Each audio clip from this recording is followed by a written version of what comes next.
He's into that. Yeah. And I got a kick out of the football trip that it causes erectile dysfunction because I think that's a bogus thing anyway, that erectile dysfunction. That's a mental trip. And one of the first things that happened when Viagra came out was the old joke about the guy took the Viagra and then his wife was out shopping or something and he said to his neighbor, he says, "Listen, Jack, I just took some Viagra and now my wife isn't going to be back for about 6 hours." And he says, "Well, how about you give the maid a good hello?" And he says, "Well, with the maid, I don't need Viagra." So it's a reality thing, you know. So Joe brings these penis things to the forefront, so to speak. And it went right on from there on the thing of the sacred ground, you know. And Owen hit it. Anywhere that Red Skelton performed is sacred ground.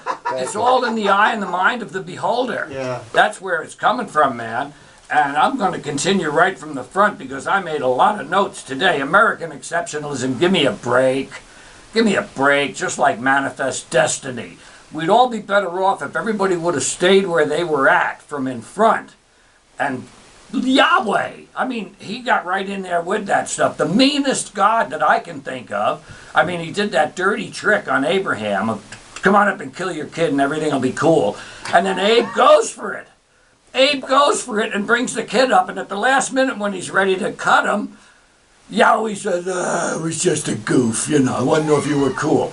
And Job is a good guy doing all the right stuff, and he gives him boils and frogs and everything. So Yahweh was not my kind of guy. Mean, angry God. We got enough of them, and they're all there in Washington. Rape.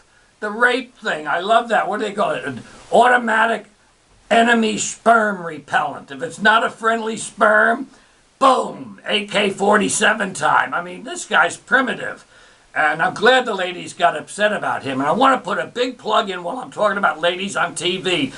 Go and watch Jennifer Granholm, former governor of Michigan, rip and roar and show you how to work a crowd and show you how to... She could incite a riot, man.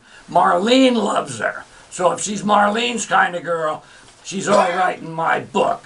Who else did we have here? Oh, he was too human. Erectile dysfunction. Joe is back. J. Arthur Rank, Gong City. We always knew it to be a really decent movie when that guy would come out and hit that big gong. And then say, a J. Arthur Rank production, right? You'd say, oh, wow, this is good. But you have the reverse of that. Everything got a head and a tail. That led to the Gong Show. And they were smart enough to hire me right where I belonged, among my element, man. You worked on that show? Yeah, I'd write like intros. And there was a gang of us writing stuff. And he would just take, you know, and he said, "Can I count on you for another Uranus joke today, Patrick?" NBC would send this chick by who would do, you know, stop you from doing anything too offensive. And he'd always have me throw in a couple of Uranus jokes so she'd have something to mark off, like she was doing a good job. But the gong can be good, the gong can be bad. And Audio Hitching a Ride, I like that tune, I love that Gus tune. And I was thinking musically, so musically, you know. And the guys got here about the Rumi, and I started thinking way back before you mentioned, all you need is love. Rap-ba-da-ba-da. So he was into a lot of basic stuff, and he laid it out there, and you can either pick it up or you can let it lay. I mean, that's how knowledge is. Not everybody's going to get into it, and everybody gets into it a different way. But I was thinking of the body and soul combo, and it'd be so nice if you talk about body and soul. There's a Billie Holiday. She does a job on that tune, man. So you get that done, and you got knocking on the door, and the dude was himself finally when he got cooked up and all, you know. And I was thinking of, I hear you knocking and you can't come in, right? So dig it. I've been thinking so musically back there at home and listening to everything. I thought of another thing about another tune besides All You Need Is Love and the Revelers, Willie Nelson, because you guys were talking about you got to get cooked. And when you're cooked and all, then you're cool and you move along to the next wisdom progression. Willie says it all, and we know he's well cooked, as I am well cooked.